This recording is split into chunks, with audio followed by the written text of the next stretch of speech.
جب شہباز اور زلیخا میثم سے ملنے پہنچے تو اسے دیکھ کر دونوں دنگ رہ گئے۔ وہ بالکل بدلا ہوا انسان لگ رہا تھا۔ میثم پہلے سے کہیں زیادہ مضبوط اور پر امید نظر آ رہا تھا۔ اب اس کے چہرے پر وہ پرانی اداسی اور مایوسی نہیں تھی۔ اسے اب ٹیم لیڈر بنا دیا گیا تھا اور وہ باورچی خانے کے معاملات سنبھال رہا تھا۔ اسے اچھا کھانا مل رہا تھا اور جیل کے محافظوں کا رویہ بھی اس کے ساتھ بہت ہمدردانہ تھا۔ یہ سب تبدیلیاں کچھ ماہ پہلے اچانک شروع ہوئی تھیں، جس دن زر ابا شہباز کو اپنے ساتھ لے کر آئی۔ میثم پر سب کچھ واضح ہو گیا۔ اسے سمجھ آ گیا کہ کوئی پردے کے پیچھے سے اس کا خیال رکھ رہا ہے۔ زر ابا اور میثم نے ڈھیروں باتیں کی۔ جب زر ابا نے فون شہباز کی طرف بڑھایا تو میثم نے ایک گرم جوش مسکراہٹ کے ساتھ اسے سلام کیا۔ شہزی، بہت عرصہ ہو گیا ہے تم سے ملے ہوئے۔ اس منحوس عرفیت نیک نیم نے شہباز کے دل کو چھو لیا۔ جذبات سے مغلوب ہو کر اس نے بس چند حوصلہ افزا الفاظ کہے۔ قوانین کی پابندی کرنا، اپنی اصلاح پر توجہ دو اور کوشش کرو کہ وقت سے پہلے رہا ہو سکو۔ جی بالکل، میثم نے جواب دیا۔ جیل سے باہر آنے کے بعد مجھ سے ضرور ملنا۔ شکریہ شہزی۔ میثم کو ایک بار پھر امید کی کرن نظر آنے لگی تھی۔ اب آنے والے دن اسے اتنے مشکل نہیں لگ رہے تھے۔ شہباز ایک روشن چراغ کی طرح تھا جو جہاں بھی جاتا اپنے ارد گرد سب کچھ روشن کر دیتا۔ اس نے زر ابا کی زندگی میں خوشیاں بھر دی تھی اور اب میثم بھی اس کے زیر اثر زندگی کی صحیح سمت تلاش کر رہا تھا۔ اگر شروع سے ہی میثم کو شہباز جیسا کوئی راہ دکھانے والا مل جاتا تو شاید وہ کبھی اس گہری کھائی میں نہ گرتا۔ میثم سے ملنے اور اپنے والدین کی قبروں پر حاضری دینے کے بعد زر ابا اب ہر فکر سے آزاد تھی۔ وہ شہباز کے ساتھ واپس پونیشیا آ گئی۔ سکون اور خوشیاں بھرے دن خاموشی سے گزرنے لگے۔ زر ابا نے ڈرائیونگ سیکھنا شروع کر دی اور اس مہارت میں مہارت حاصل کرنے کے لیے خود کو وقف کر دیا۔ لکھنے کے علاوہ وہ اپنے فارغ وقت میں گھر پر ڈرامے دیکھتی، باغبانی کرتی یا بور ہونے پر اپنی نندوں کے ساتھ خریداری کے لیے نکل جاتی۔ جب بہار رخصت ہوئی اور گرمیوں کا آغاز ہوا تو روحامہ کے ہاں ایک پیارے سے بیٹے کی ولادت ہوئی۔ برزاد خاندان نے اس خوشی کے موقع پر خوب جشن منایا اور شہباز کو مبارکباد دے دی۔ وہ بچہ غالب کا 5واں پوتا تھا جس کا نام انہوں نے نوح برزاد رکھا۔ ننھے مہمان کی آمد کی خوشی میں ایک تقریب منعقد کی گئی۔ بدقسمتی سے میرواز اور مہروانیاں جو سرحد پر اپنی ڈیوٹی میں مصروف تھے اس میں شرکت نہ کر سکے۔ انہوں نے اپنی جگہ اپنے 2 سالہ بیٹے مہروان کو بھیجا جس کی دیکھ بھال پوری تقریب کے دوران قمر اور فوبی نے کی۔ تقریب کا دن بڑی چہل پہل اور رونق سے بھرا ہوا تھا۔ زر ابا جب نوح کو گود میں لیتی تو اس کا چہرہ کھل اٹھتا، ایسا لگتا جیسے وہ اسے خود سے دور نہیں کرنا چاہتی۔ اس کے اندر کی ممتا پوری طرح جاگ چکی تھی۔ بچے کو ہوش میں لیے وہ شہباز کے ساتھ لگ کر کھڑی ہوئی اور دھیمی سے پوچھا، ہنی، بچے کو دیکھیں، کیا یہ پیارا نہیں ہے؟ شہباز نے بے نیازی سے جواب دیا، یہ پیارا ہے لیکن میرے لیے تم اس سے بھی زیادہ پیاری ہو۔ زر ابا نے ناگواری سے ماتھے پر بر ڈالے اور شہباز کو دیکھ کر آہستہ سے پوچھا، ہمارا اپنا بچہ کب آئے گا؟ اس بارے میں اگلی بار بات کریں گے۔ شہباز نے اس کے کان میں سرگوشی کی۔ اس تقریب کے بعد زر ابا اکثر مینگولیا ولا میں روحامہ کے پاس جاتی تاکہ وہاں موجود نرسیں بچوں کی دیکھ بھال کے طریقے سیکھ سکیں۔ جب بھی شہباز کام سے واپس آتا اور زر ابا اسے گھر پر نہ ملتی تو وہ سیدھا شہباز اور روحامہ کے گھر پہنچ جاتا۔ یقیناً وہ اسے وہیں پاتا جہاں وہ بڑے پیار سے بچوں کو بلا رہی ہوتی۔ کبھی کبھار شہباز دیکھتا کہ زر ابا رات گئے تک جاگ کر بچوں کی پرورش سے متعلق کتابیں پڑھ رہی ہے۔ اس نے پوچھا، کیا تمہیں واقعی بچے اتنے پسند ہیں کہ آپ کو نہیں ہیں؟ زر ابا نے الٹا سوال کیا، پسند تو ہیں لیکن میں ابھی خاندان شروع کرنے کے لیے تیار نہیں ہوں۔ میں فی الحال صرف ہم دونوں پر توجہ دینا چاہتا ہوں، شہباز نے کہا۔ زر ابا الجھن میں پڑ گئی۔ آخر کار ہمیں بچے تو کرنے ہی ہیں تو پھر دیر کیوں؟ شہباز نے بنا کچھ کہے اسے چوم لیا۔ اسے ڈر تھا کہ ان کا آنے والا بچہ سریابا کی اس تھوڑی سی توجہ کو بھی بانٹ لے گا جو وہ اسے دیتی ہے۔ اس کا سارا وقت اور توانائی کھا جائے گا۔ شاید وہ تو خود غرض تھا، لیکن دوسرے جوڑے کے برعکس جو بچوں سے اپنی زندگی مکمل سمجھتے تھے، شہباز اس وقت کی قدر کرتا تھا جب کام کے بعد زریابا کی پوری توجہ صرف اس کے لیے ہوتی تھی۔ زریابا کے ناول کو اب ٹی وی سیریل کے طور پر ایک نئی زندگی ملنے والی تھی اور فلم اسٹوڈیو میں اس کی شوٹنگ شروع ہونے والی تھی۔ یہ پورا منصوبہ پرواز کی پروڈکشن کمپنی کے زیر انتظام تھا۔ بطور مصنفہ، زریابا ہدایت کار اور اداکاروں کے ساتھ اسکرپٹ اور کہانی میں تبدیلی کے حوالے سے ہونے والی بات چیت میں بھرپور حصہ لے رہی تھی۔ فلم بندی کے پہلے دن زریابا وہاں موجود تھی۔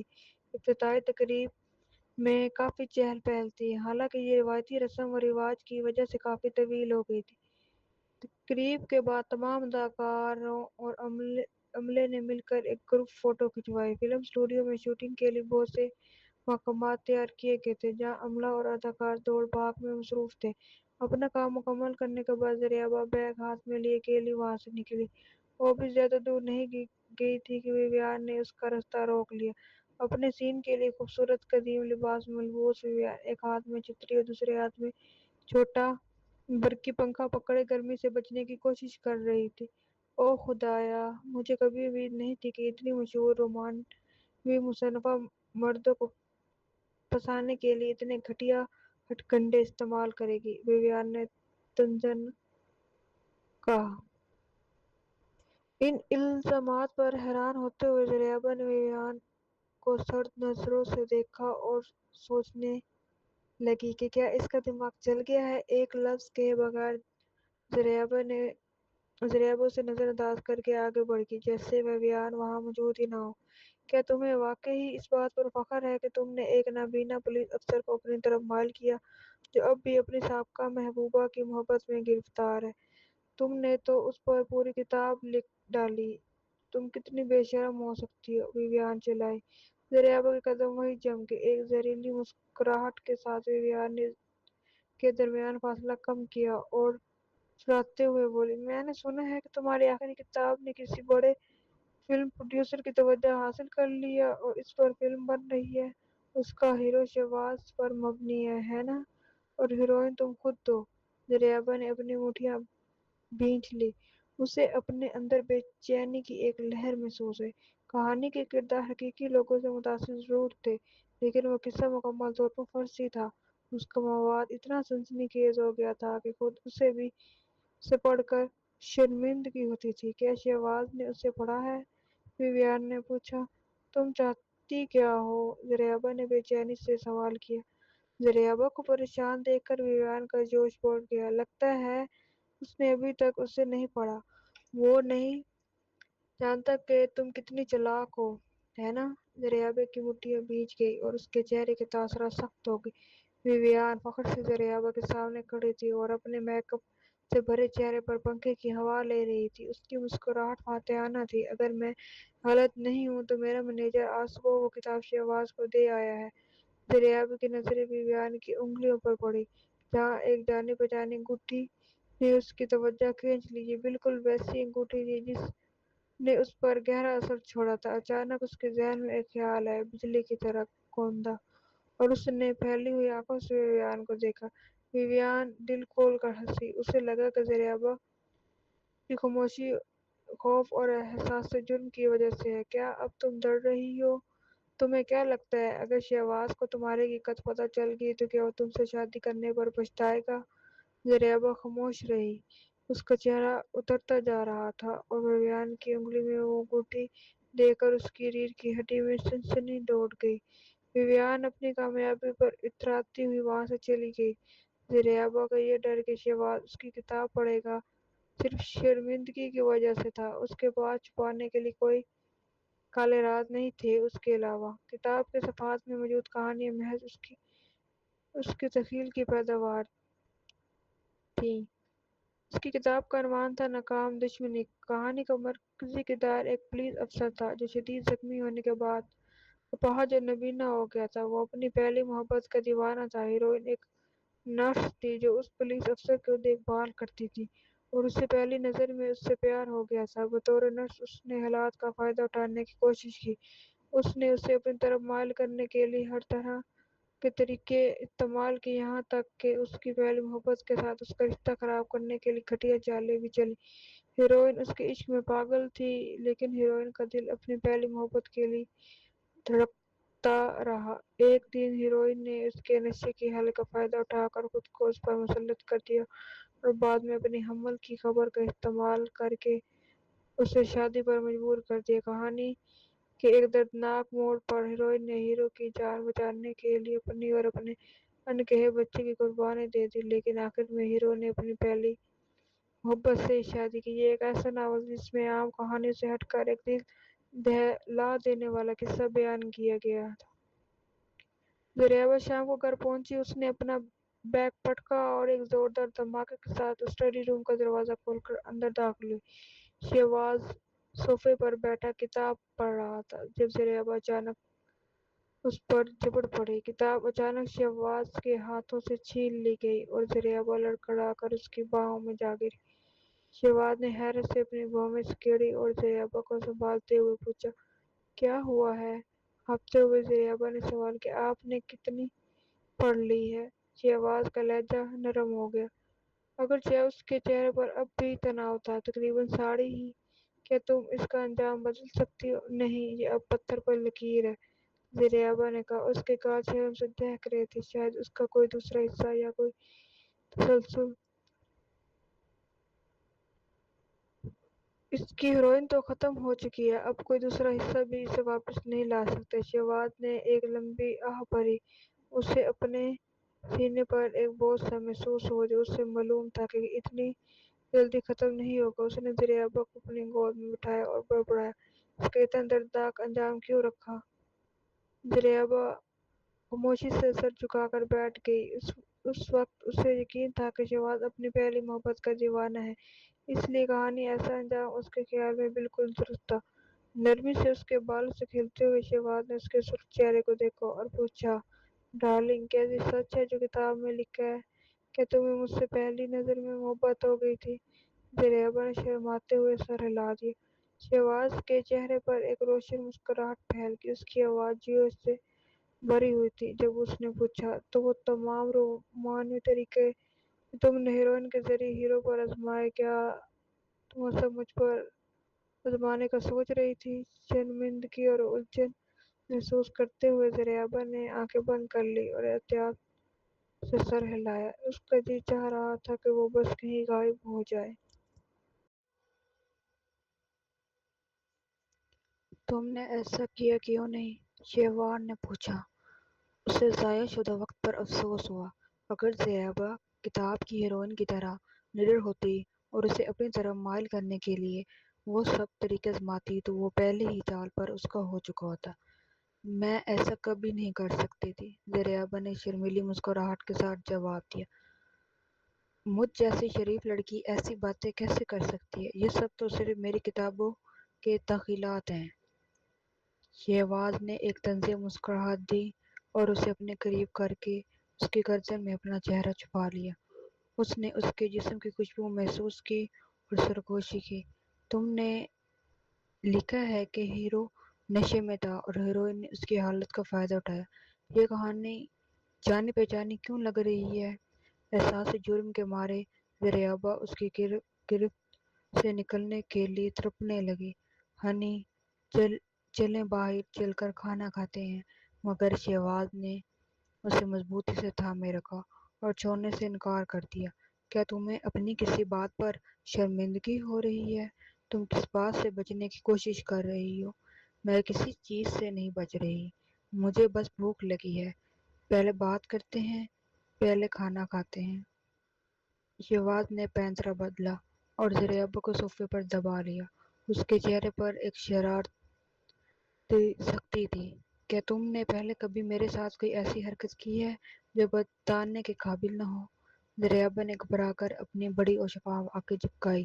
میں نے کچھ نہیں کیا، اگر تم نے سچ نہیں بتایا تو میں تمہیں کاٹ لوں گا، شہباز نے اسے ڈرانے کے لیے دھمکی دی۔ ذریعہ جانتی تھی کہ جب وہ کاٹنے کی بات کرتا ہے تو اس کا مطلب عام کاٹنا نہیں ہوتا، اس کا مطلب اس کی سب سے حساس اور گدگدی والی جگہوں پر اسے چھیڑنا تھا، جو اس کے لیے کسی سزا سے کم نہیں تھا۔ میں نے واقعی کچھ نہیں کیا، ذریعہ نے اصرار کیا۔ شہواد نے شرارت سے اس کے کپڑے کھینچے اور مزید قریب جھک گیا۔ ذریعہ خوف سے پیچھے ہٹی، اس کی آواز شرمندگی سے تھرتھرا رہی تھی۔ پر پلیز ایسا مت کریں، میں اعتراف کرتی ہوں کہ میں نے چوری چھپے آپ کو چوما تھا۔ خوشگوار حیرت کے ساتھ شہواد نے سر اٹھایا اور مسکرایا۔ اس نے نرمی سے اس کے لبوں پر ایک بوسہ دیا۔ کیا واقعی تمہیں شروع سے مجھ سے پیار تھا اور تم نے چھپ کر مجھے چوما بھی تھا؟ ذریعہ کا چہرہ لال ہو گیا اور اس نے شرماتے ہوئے سر ہلایا۔ شہباز نے جھنجھلاہٹ میں ماتھے پر بر ڈالے۔ مجھے تمہارے جذبات کا کبھی اندازہ کیوں نہیں ہوا؟ قریب جھک کر ذریعہ نے اس کے کان میں سرگوشی کی، کیونکہ اس وقت آن نبی نہ تھے۔ واقعی اس کے اندھے پن کی وجہ سے وہ اس کے بہت سے تاثرات اور جذبات کو دیکھنے سے محروم رہا تھا۔ اسے اکثر پتہ ہی نہیں چلتا تھا کہ وہ کیا کر رہی ہے، وہ صرف اس کی آواز سن سکتا تھا۔ شہباز کو تھوڑی مایوسی محسوس ہوئی۔ اس نے ذریعہ کی پیشانی کو چھوا، اس کے بالوں میں انگلیاں پھیری اور اسے گہرائی سے چوما۔ اس کے بوسے اس کی گردن تک جا پہنچے اور اس کے ہاتھ اس کے جسم کے لمس سے شناسائی حاصل کرنے لگے۔ ان کے اندر ایک نئی خواہش انگڑائی لینے لگی تھی۔ ذریعہ شرماتے ہوئے تھوڑا پیچھے ہٹی۔ ہنی، ہم اسٹڈی روم میں ہیں، یہ جگہ ان باتوں کے لیے مناسب نہیں ہے۔ شہباز نے اس کے لباس کی پرواہ نہ کرتے اسے اپنی باہوں میں بھر لیا اور اپنی گود میں بٹھا دیا۔ اس نے ذریعہ کا چہرہ تھاما، اسے والہانہ انداز میں چومنے لگا۔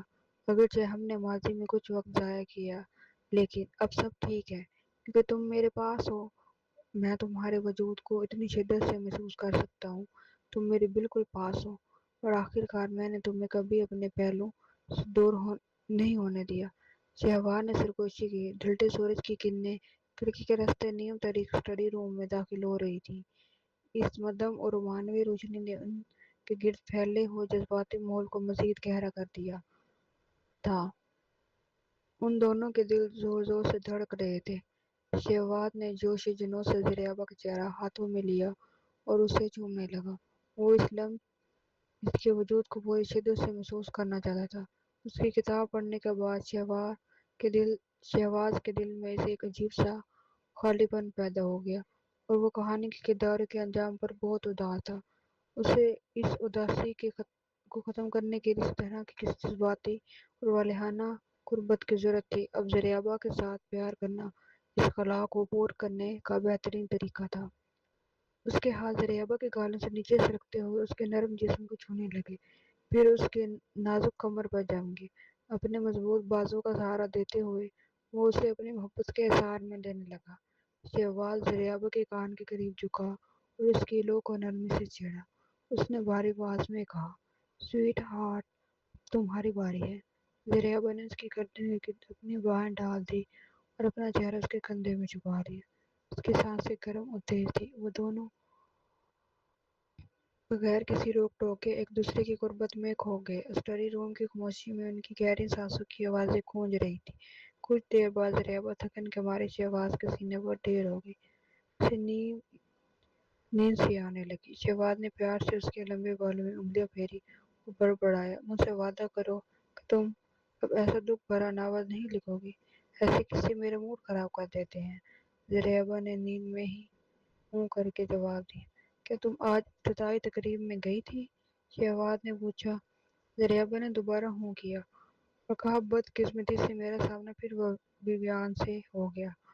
اس کے بات کرنے کا طریقہ اب بھی اتنا ہی غصہ دلانے والا ہے۔ اس جیسی عورت کی باتوں کو دل پر مت لیا کرو، وہ تمہارے غصے کے قابل بھی نہیں ہے۔ شہباز نے تسلی دی۔ اچانک ذریعہ کو کچھ یاد آیا۔ وہ شہباز کی گرفت سے نکل کر سیدھی ہو کر بیٹھ گئی اور بے چینی سے بولی، ہنی، میں نے ویویان کو ایک ایسی انگوٹھی پہنے ہوئے دیکھا ہے جو بالکل ویسی ہے جیسی آپ کے پاس ہے۔ شہباز الجھن میں پڑ گیا۔ کون سی انگوٹھی؟ ذریعہ نے وضاحت کی، وہی انگوٹھی جو اس ماسٹر مائنڈ نے اپنے خاص ساتھی کو نشانی کے طور پر دی ہے، اور جس کے ذریعے اس کے جہاز تک رسائی ملتی ہے۔ کیا تمہیں یقین ہے کہ تم سے کوئی غلط فہمی نہیں ہوئی؟ شہباز نے حیرت زدہ ہو کر پوچھا۔ مجھ سے غلطی نہیں ہو سکتی، وہ انگوٹھی اتنی منفرد ہے کہ میں اسے دیکھتے ہی پہچان گئی تھی۔ میں اسے کسی اور چیز کے ساتھ نہیں ملا سکتی۔ زریابا نے بڑی سنجیدگی سے جواب دیا۔ شہباز نے زریابا کو اپنی باہوں میں کھینچ لیا اور اسے مضبوطی سے تھام لیا۔ اس نے سرگوشی کی۔ ٹھیک ہے، میں سمجھ گیا، اب تم اکیلی باہر نہیں جاؤ گی، خاص طور پر اس سے تنہا ملنے کی تو بالکل ضرورت نہیں ہے، میں باہر جانا کم کر دوں گی، زریابا نے کہا۔ پھر اس نے تجسس سے پوچھا، کیا اس کا مطلب یہ ہے کہ وہ ماسٹر مائنڈ سے خود ملی ہے کہ اسے وہ انگوٹھی اس طرح ملی؟ شہباز کا چہرہ سنجیدہ ہو گیا۔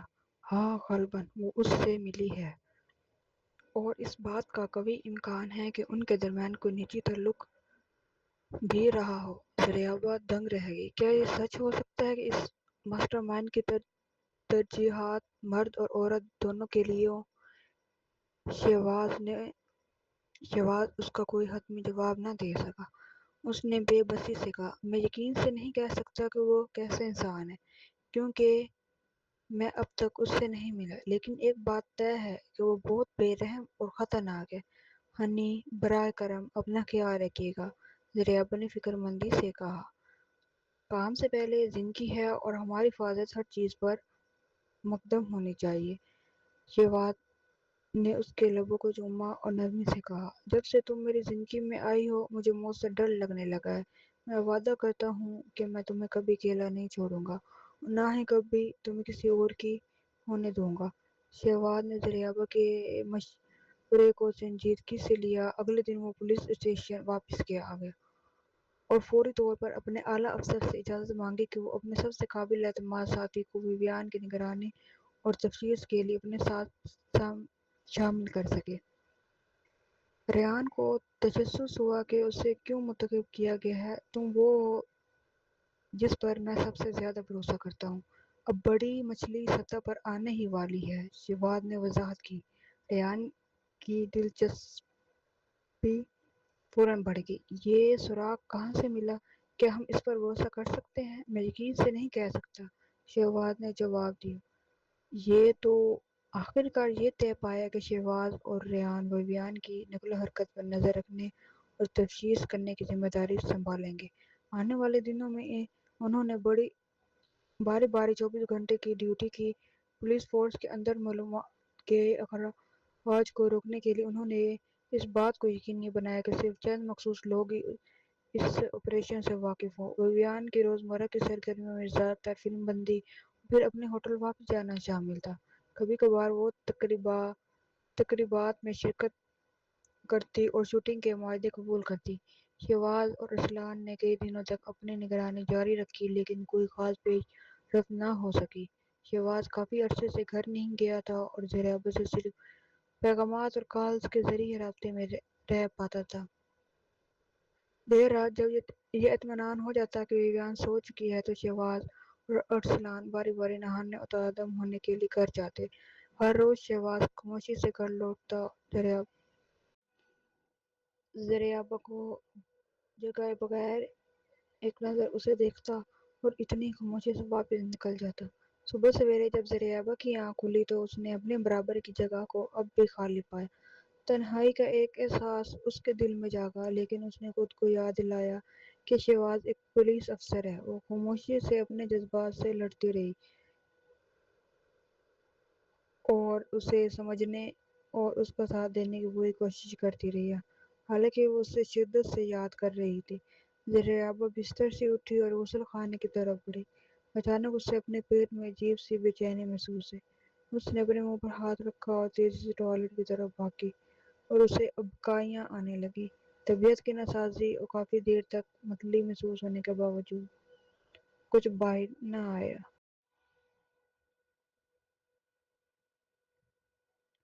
اس نے خود کو پرسکون کرنے کے لیے گہرے سانس لیے اور پھر منہ ہاتھ دھونے چلی گئی۔ اس نے سوچا کہ شاید یہ بے چینی اس رات کے کھانے، لیٹ نائٹ سنیک کی وجہ سے ہو سکتی ہے۔ جو اس نے گزشتہ رات کھایا تھا۔ تیار ہونے کے بعد زریابہ ناشتہ کرنے گئی۔ گلوریا نے اسے ٹونا مچھلی کا سینڈوچ اور سلاد پیش کیا، تاہم کھانے کی خوشبو سونگھتے ہی زریابہ اپنا منہ ڈھانپ کر دوبارہ متلی محسوس کرنے لگی۔ گلوریا نے گھبرا کر پوچھا، میڈم کیا ہوا ہے؟ کیا آپ کی طبیعت ٹھیک نہیں ہے؟ زریابہ نے زبردستی مسکرا کر وضاحت کی، میرا خیال ہے کہ میں نے کل رات کچھ غلط کھا لیا تھا۔ آج میرا پیٹ کچھ ٹھیک نہیں لگ رہا۔ اس سینڈوچ سے مچھلی کی بو آ رہی ہے، براہ کرم اسے یہاں سے لے جائیں۔ گلوریا کو زریابہ کا یہ رد عمل سمجھ نہیں آیا۔ آخر کار ٹونا سینڈوچ کی خوشبو بہت اچھی تھی اور وہ زریابہ کے پسندیدہ کھانوں میں سے ایک تھا۔ گلوریا نے الجھن سے اسے دیکھا اور سینڈوچ اٹھا کر لے گئی۔ جب گلوریا دو تلے ہوئے انڈوں کے ساتھ ڈائننگ ٹیبل پر واپس آئی تو زریابہ نے اپنا منہ پھر چھپا لیا، جیسے اسے ابکائی آنے والی ہو۔ میڈم کیا آپ کو ہسپتال جانا چاہیے؟ گلوریا نے پوچھا۔ زریابہ نے ایک کمزور مسکراہٹ کے ساتھ سر ہلا دیا، میں ٹھیک ہوں، میں بعد میں تذابیت کی کوئی دوا لے لوں گی۔ گلوریا نے فکر مندی سے فوراً کہا، میڈم براہ کرم کوئی دوا مت لیجیے گا، آپ کو ہسپتال جانا چاہیے۔ کیوں؟ ہو سکتا ہے کہ آپ امید سے ہو۔ لفظ امید سے ہونا زریابہ کے ذہن میں گونجا، جس نے اس کے جذبات میں ایک تلاطم برپا کر دیا، جیسے کسی وسیع سمندر میں لہریں ٹکرا رہی ہوں۔ اچانک اسے سب سمجھ آنے لگا۔ اس کی آنکھوں میں خوشی کے آنسو بھر آئے۔ اس نے جوش کے ساتھ اپنا ہاتھ اپنے پیٹ پر رکھا۔ کیا وہ واقعی ماں بننے والی تھی؟ کیونکہ اسے اس معاملے میں پہلے کوئی تجربہ نہیں تھا، اس لیے اس نے بے چینی سے پوچھا، گلوریا کیا حمل کے دوران صبح کے وقت ایسی متلی ہوتی ہے؟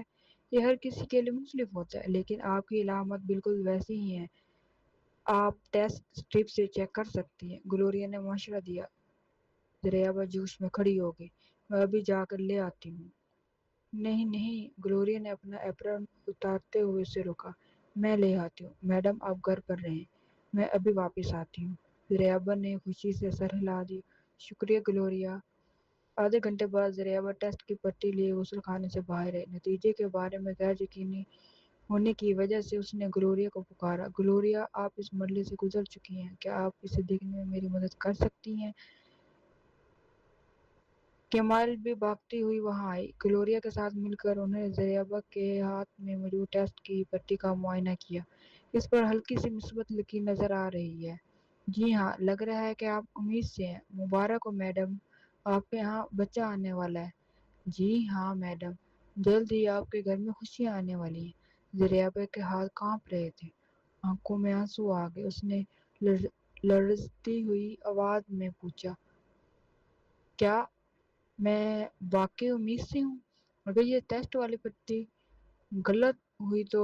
گلوریا نے سر ہلا کر کہا، اس کے غلط ہونے کا امکان بہت کم ہے، لیکن پھر بھی شک کی گنجائش رہتی ہے۔ اگر آپ کو پکا یقین کرنا ہے تو ہسپتال جا کر بلڈ ٹیسٹ کروا لیں، اس سے سب صاف ہو جائے گا۔ گلوریا نے مسکراتے ہوئے مشورہ دیا، میڈم میں آپ کے ساتھ چلتی ہوں۔ نہیں، میں اکیلی جاؤں گی، زریابہ نے جواب دیا۔ اس نے وہ ٹیسٹ والی پٹی مضبوطی سے تھام رکھی تھی اور اس کا دل تیزی سے دھڑک رہا تھا۔ اس نے آواز نیچی کر کے کہا، ابھی میرے شوہر کو اس بارے میں کچھ مت بتانا۔ جی ٹھیک ہے۔ ناشتے کے بعد زریابہ اکیلی ٹیکسی لے کر ہسپتال پہنچی تاکہ خون اور دوسرے ٹیسٹ کروا سکے۔ رپورٹ سے پتہ چلا کہ وہ 4 ہفتوں کے حمل سے ہے۔ خوشی کی ایک لہر اس کے پورے جسم میں دوڑ گئی۔ وہ شہباز کو یہ خوشخبری سنانے کے لیے بہت بے چین تھی، لیکن پھر اسے یاد آیا کہ شہباز اتنی جلدی بچہ پیدا کرنے کے حق میں نہیں تھا، تو اس کی خوشی تھوڑی کم ہو گئی۔ وہ ہسپتال سے باہر نکلی اور سڑک کنارے ٹیکسی کا انتظار کرنے لگی۔ اپنی رپورٹ دیکھتے ہوئے وہ خوش بھی تھی اور تھوڑی پریشان بھی۔ اچانک ایک چمکتی ہوئی مہنگی گاڑی اس کے سامنے آ کر رکی۔ وہ پیچھے ہٹ گئی جب اس میں سے کوٹ پہنے کئی مرد باہر نکلے۔ ان کے چہرے اتنے سخت اور ڈراؤنے تھے کہ وہ کسی شکاری کی طرح لگ رہے تھے۔ گھبراہٹ میں زریابہ نے فوراً اپنا فون نکالا اور آواز والا والیوم بٹن دبا کر رکھا۔ ابھی تھوڑی ہی دیر گزری تھی کہ ان میں سے ایک آدمی نے جیب سے رومال نکالا۔ ڈرائیور بہت ڈر کے التجا کرنے لگی، پلیز مجھے بے ہوش کرنے کی ضرورت نہیں ہے، میں آرام سے آپ کے ساتھ چلوں گی۔ وہ آدمی جو اسے بے ہوش کرنے والا تھا ڈرائیور کی بات سن کر حیران رہ گیا۔ وہ وہیں ساکت کھڑا رہا، اپنی گھبراہٹ کے باوجود۔ ڈرائیور نے ہمت جمع کی اور خود ہی اس مہنگی گاڑی کی طرف بڑھ کر پچھلی سیٹ پر بیٹھ گئی۔ ان آدمیوں نے ایک دوسرے کو دیکھا اور پھر خود بھی گاڑی میں بیٹھنے کے بعد ڈرائیور نے اپنا بیگ نیچے رکھا اور ڈرتے ڈرتے پوچھا، آپ لوگ کون ہیں؟ مجھے کہاں لے جا رہے ہیں؟ وہ سب خاموش رہے۔ ان میں سے ایک نے کالا کپڑا نکالا، ڈرائیور کی آنکھوں پر پٹی باندھی اور کہا، خاموش رہو۔ ڈرائیور نے سر ہلا کر حامی بھر لی۔ اس کے بعد گاڑی تیزی سے وہاں سے روانہ ہو گئی۔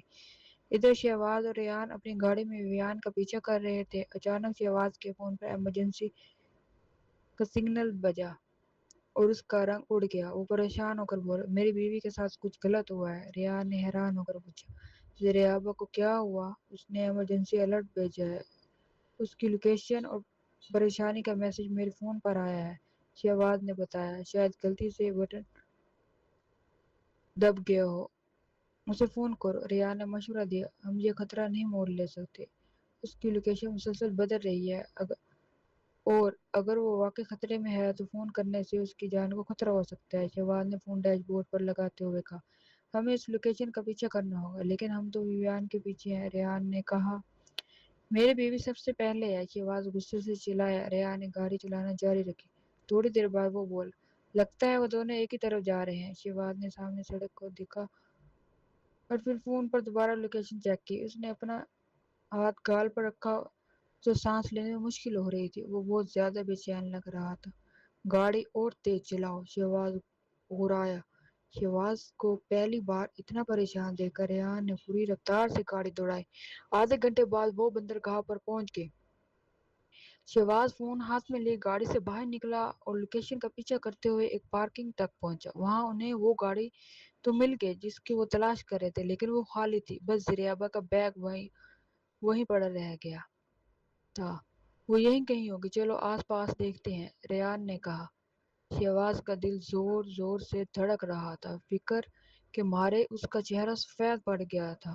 وہ دونوں بندرگاہ کی طرف بھاگے جہاں کشتیاں کھڑی تھیں، لیکن وہاں ایک بڑا بحری جہاز